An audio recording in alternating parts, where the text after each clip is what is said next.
All right, real quick, back to Larson. I just want to know, what do you guys think? There's a lot of talk around what's next, what's going to happen. What do you guys think Larson needs to do to come back from all of this? Brett, how about you? Man, he's got to rebrand himself. I think the positive for Kyle Larson is that he is one of the most talented race car drivers in the world. And because he is one of the most talented in the world, he probably has an opportunity to overcome this. But I think no sponsor is going to touch him for the foreseeable future, which means that a guy like James Finch, like Matt Collick, like Gene Haas, like Barney out in Colorado to own that race team, it's going to take an owner that doesn't need a sponsor to bring him back if he's going to come back in the next 12 to 15 months. Because like I just said, sponsors aren't going to touch him. I think there's a lot of things that people don't necessarily realize about Kyle Larson. He got suspended from NASCAR. He got suspended from virtually every single form of racing in the world. He's suspended from it right now, including iRacing. They kicked him off, right? And then outside of that, he lost his job. He got fired. Kyle Larson owned two companies. He owned Kyle Larson, a race car driver company, and he owned Kyle Larson Racing, which was his, obviously, racing company. Both of those companies lost all of their revenue. That means a lot of people that were extensions of Kyle Larson lost their jobs. And I got to say, as a dad, I got to think the hardest thing he's going to have to endure through this process is his son Owen knows nothing but going to the racetrack every single weekend. And Owen is going to one day look on TV and he's going to see NASCAR on TV, or he's going to see sprint cars on TV, and he's going to look at his dad and he's going to say, "Dad, why aren't we going to the racetrack?" And of all the things that have happened to Kyle through this process and all the penalties that have been handed down, I think that one's going to hit him the hardest, is when he has to endure telling his son, from accountability standpoint, how bad he screwed up and why they're not at the racetrack. And I think if there's anybody that can overcome this, look, there's two facets of our sport. There's a competition side and there's a marketing side. Kyle Larson has never been a marketing giant, right? Neither has Jimmy Johnson. They've been competitors. They've done everything all their success has come from how good they can drive a race car. And I think Kyle's strong enough to be able to come back from that. You look at guys on the marketing side like Michael Waltrip. He survived the sport for decade plus without winning a cup race, and eventually got his shot and obviously won some races, won 3 or 4 plate races, right? But when you look at what does it take to come back from this, you better be one hell of a race car driver, and he is. But I think the Willie T. Ribbs article that they did, I think it was on racer.com. That was probably one of the better articles I read, where Willie T. was like, hey, this guy's not O.J. Simpson. He didn't kill anybody. Let's give him an opportunity to come back. But I think when you look at it, Casey, it's going to be a really long, hard road. And for him to come back, man, he's going to have to really go find himself, and he's going to have to search for himself, and he's going to have to rebrand. And ultimately, once again, somebody with a lot of money is going to have to give him a chance. Yeah, I think, in the past, you've kind of seen Kyle. This obviously, he's been kind of cavalier with some of the stuff he says. If you watch, I forget, there was a rain delay somewhere. He kind of made a joke, that wasn't, PC as, about, they said something about him playing video games, and he's made a comment like, is that some kind of Asian joke? So he's been a little cavalier. He just can't afford, obviously, any more slips. Like, he's going to get a second chance. He's too talented not to. But, now you got to be, you can't even walk the narrow line anymore. Like, you got to make sure you are 100% PC. And I think he's got to be more vocal. I feel like you don't ever hear from him. Like, Like, he's just that's his personality. I feel like also, like, even, we've spent a little bit of time with him and he's still pretty quiet then, but, I feel like he's just got to get more out there. Like you say, he's not on the marketing side much. I think if he wants to come back, he's going to have to get out there, maybe find a sponsor that's willing to risk it. I don't see that happening anytime soon, obviously. And like you said, a guy like James Finch is perfect for Kyle Larson. You know what I mean? Where Finch went through this with Kurt Busch. Kurt had that stuff happen with, his domestic situation or whatever. And that's where he got his shot back was, got in the 51 car, got in the 78 car and worked his way back to where he is now. So it's a tall ladder to climb, but I think you'll see him back. But TJ, Freddie brings up a good point.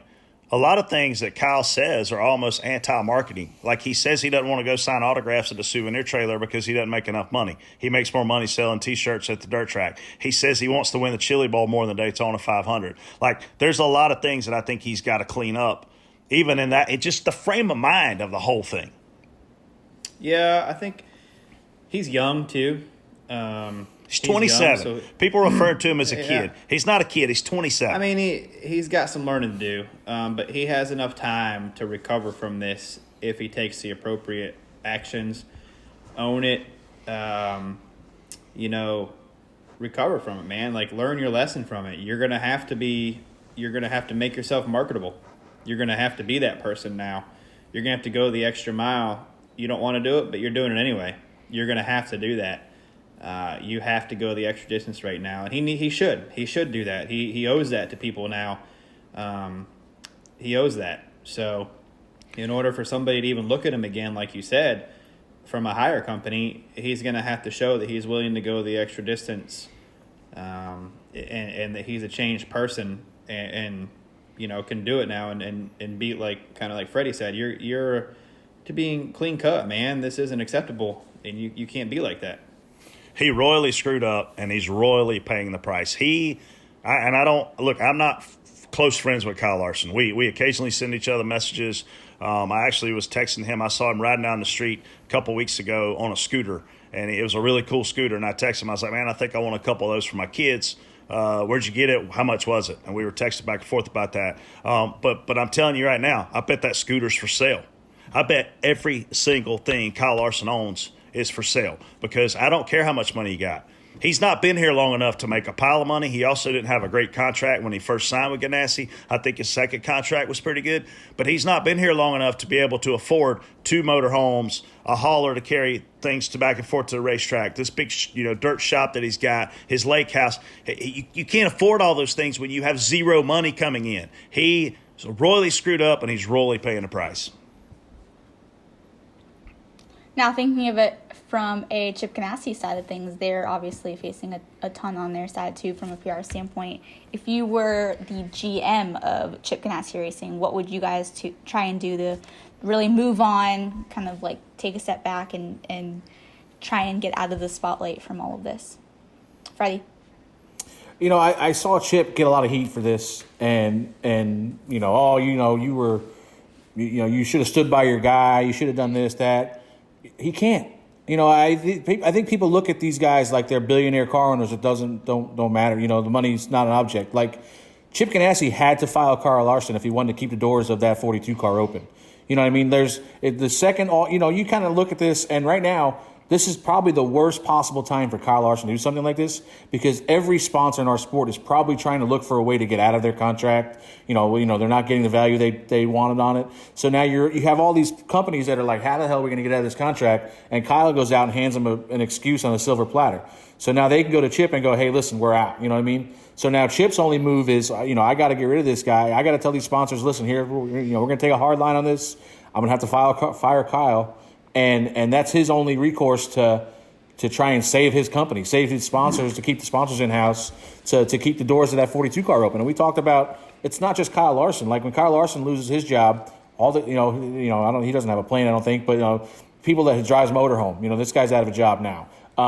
These people there's a lot of people dependent on Kyle Larson. There's even more people dependent on Chip Ganassi. You got that entire 42 team that if he just says, all right, I'm going to stand by Kyle Larson and we don't have any sponsors, I'm going to do this out of pocket, and now I can run a half a year and all right, I'm out of money, we got to shut this deal down. You know what I mean? So Chip Ganassi had no choice whatsoever but to get rid of Kyle Larson and now try to save this 42 with whoever he's going to put in it. I think there's a lot of options. I don't know. What do you think, Brett, about, just turning around? Man, I'm going to tell you what I do. You just said Kyle Larson's 42 team about 3 times. The first thing I would do is change car number.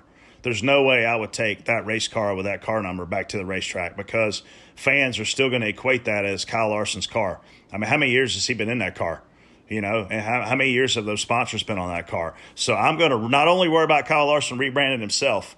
If I'm Chip Ganassi Racing, I'm going to rebrand my team, and I'm going to start over with a different car number. You know, they used to run the 40 with Sterling Marlin back in the day. So I'm going to go back to numbers that I can have some heritage with, and I'm going to go get a new driver, and I'm going to put a guy in that car that I can kind of start over with, hit the reset button here 4 races into the season. And I think Freddie certainly brought up a lot of good points. But I think, man, when I heard this happen on Sunday night, my phone went off and said, "Man, you need to look at what Kyle Larson just did." And I was like, I was sitting there playing Xbox with Bodie, and I didn't look. I texted Freddie and I said, "What happened?" He sent me the link.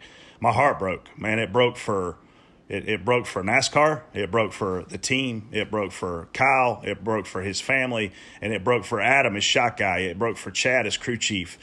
There's a lot of guys at Chip Ganassi Racing that could, to Freddie's point, have potentially lost their job if Chip doesn't take the right steps.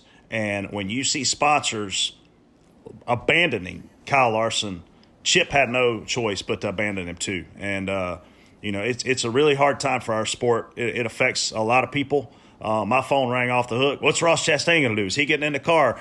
You know, the sponsor that I work with, Nutrient Solutions, they want to know what's going on with it. So it impacts a lot more people than what everybody, I think, realizes.